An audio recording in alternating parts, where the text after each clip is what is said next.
Note: the following video depicts a specific configuration of the notebook. The same removal and replacement procedures apply to all configurations of the notebook.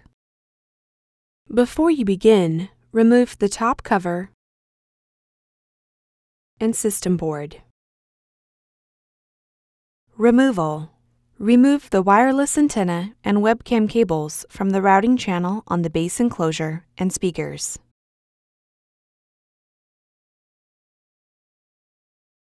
Remove the 5mm P1 Phillips head screw that secures the speakers to the base enclosure.